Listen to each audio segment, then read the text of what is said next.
Olá a todos e a todas. Desta vez falemos em medo.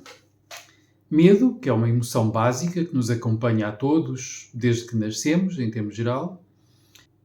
Medo, que é uma emoção que nos incomoda, que normalmente não gostamos de sentir e que nos condiciona profundamente. Ora, o medo, num contexto natural e num contexto ancestral, tem normalmente uma função protetora. Nós aprendemos a ter medo daquilo que pode fazer-nos mal. E o medo leva-nos normalmente a quê? A fugir, a retrairmos-nos ou a parar. Algumas espécies animais, quando sentem medo, ficam profundamente imóveis, confiando na camuflagem para não serem eventualmente detectadas por predadores. Nós humanos temos também este tipo de resposta. Perante medo, encolhemos, ficamos quietos, não nos mexemos ou fugimos. Ora bem, para os animais em geral isto acontece corporalmente. Para os humanos, aparentemente, isto pode acontecer também num plano até intelectual. Ou seja, o medo, por vezes, leva-nos a encolhermos e a paralisarmos até mesmo o nosso intelecto e o nosso pensamento. De algum modo, isto é sabido por muitos ditadores e por muitas eminências pardas económicas que procuram controlar até o pensamento das pessoas em geral e fazem isso através do medo. No tempo atual, cheio de órgãos de comunicação, cheio de redes sociais, nós podemos assistir com a pandemia ao modo como muitas pessoas aprenderam a ter imenso medo de pensar fora da caixa, como se diz.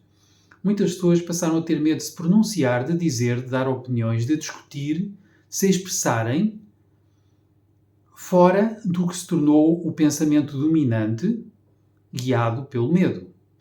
O pensamento dominante acerca de vacinas, o pensamento dominante acerca de pandemias, acerca de restrições, acerca de deslocações, acerca de máscaras, etc. As poucas pessoas que se atreviam e se atreveram a dizer alguma coisa fora desta caixa de medo, foram normalmente punidas, perseguidas, criticadas, insultadas, e ao assistir a isso mesmo, as outras reforçaram o seu medo. O medo que nos encolhe, que nos paralisa, também por vezes nos produz uma reação oposta, que é uma reação justamente de agressividade. As feras feridas são as mais perigosas e nós, quando nos sentimos ameaçados e feridos, eventualmente também partimos para a agressividade. Tanto o medo como a agressividade são, aliás, emoções negativas. São emoções aversivas. A diferença é que enquanto o medo nos encolhe e nos afasta do objeto de medo, a agressividade aproxima-nos desse objeto de medo com a intenção de destruí-lo, se possível, ou de pará-lo, ou de prejudicá-lo. E então, nós vivemos muito condicionados por tudo isto. E geralmente não gostamos. Eu não gosto de sentir medo, porque o medo justamente me encolhe, me paralisa, me faz fugir, limita-me a vida. Nós sabemos que muitas pessoas com fobias, por exemplo, passam a sentir-se compelidas a evitar situações que de outro modo poderiam ser até atraentes para elas. E em alguns casos de fobia isto torna-se limitador de toda a vida social, profissional, afetiva das pessoas. E, precisamente, temos assistido, no tempo atual, a maneira como muita gente é levada pelo medo e este medo afeta até mesmo o intelecto e também a expressão emocional. No contexto das guerras a que estamos a assistir, na Europa, no Médio Oriente, também estamos a assistir neste momento ao facto de que muitas pessoas já não se atrevem simplesmente a pensar ou a sentir como antes. As pessoas receiam pronunciar-se acerca do que acham da guerra entre Israel e o Hamas, ou do que acham acerca da guerra entre Rússia e Ucrânia, por exemplo, e outras guerras, sem primeiro esperarem para ver qual parece ser a tonalidade dominante ou o que parece ser mais seguro dizer ou até pensar, porque de outro modo receiam ficar debaixo do fogo coletivo, do fogo do grupo, que não é agradável para todos nós.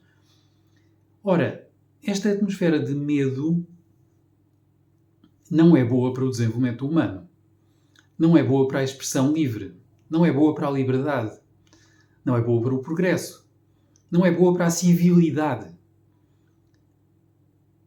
Pelo contrário, liberdade ampla implica, geralmente, que todos podem sentir, pensar, pronunciar-se e expressar-se com grande liberdade. Procurando não prejudicar os outros, é certo, em certa medida, mas mesmo isso pode ser inserido num contexto de democracia. Ora, a questão seguinte é como é que nós nos entendemos no meio de tudo isto? Como é que fazemos? E como é que ultrapassamos o medo? Como é que, apesar do medo, vivemos com dignidade, ultrapassamos o medo, continuamos a crescer, continuamos a expressar-nos e a ir mais longe? Aqueles que promovem o medo geralmente querem controlar. Podem ser pais que tentam controlar o comportamento das crianças, incutindo-lhes medo de castigos variados, e podem ser governantes ou diretores de empresas que procuram controlar e tornar mais previsível e mais em acordo com os seus próprios interesses o comportamento das populações, incutindo o medo, para que elas não vão a determinados lugares, para que elas não pensem de determinadas maneiras, para que não sintam determinadas coisas.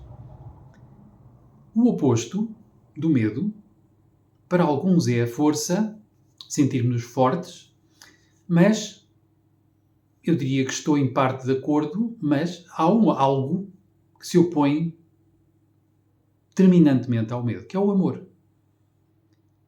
O amor está do lado oposto porque o amor não é aversivo, é atrativo. O amor leva-nos ao crescimento, leva-nos a aproximar-nos e não a afastar-nos das coisas e dos outros e da sociedade. O amor está do lado do crescimento e da expansão e, como tal, também está do lado da felicidade que sentimos ao colocar para fora as nossas melhores possibilidades íntimas. Ora, então, para combater o medo, curiosamente, importa-nos cultivar o amor.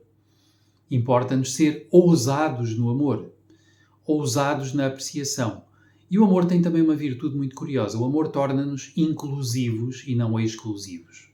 Em vez de nos ficarmos limitados na nossa própria tribo, apertados dentro de nós mesmos, nós tendemos a expandir-nos e a ir ao encontro do mundo, do coletivo, dos outros. Isto é mais feliz, é mais tranquilo, é mais sossegado. Cultivar amor a sério, em boa medida, torna-nos ousados, porque leva-nos a amar também ideais amplos, pelos quais vale a pena, e às vezes, sacrificarmos o nosso conforto, às vezes até a nossa vida.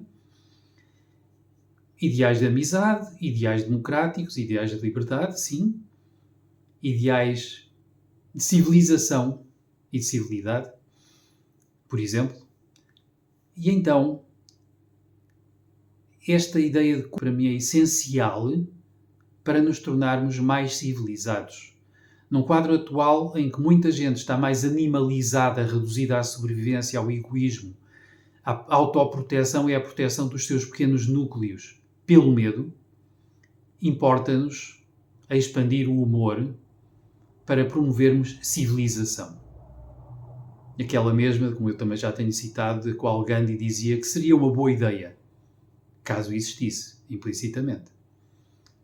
Então vamos cultivar o amor e vamos tornar-nos inclusivos.